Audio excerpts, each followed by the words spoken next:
Mauritius সাধারণত হিন্দু প্রধান দেশ। আজ আমরা এসেছি মরিশাসে অন্যতম হিন্দুদের পবিত্র স্থান গঙ্গাতালাও।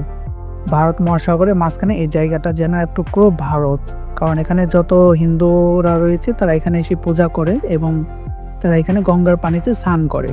এখানে আছে বিশাল এক শিব মূর্তি, যার উচ্চতা 33 মিটার। প্রতি বছর মহাশিবরাত্রিতে হাজার হাজার ভক্ত এখানে আসেন।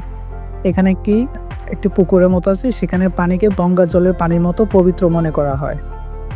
শান্ত পরিবেশ, পবিত্রতার প্রাকৃতিক সৌন্দর্য মিলিয়ে গঙ্গাতালাও যেন এক আস্থার পরিশুদ্ধি ঘটায়।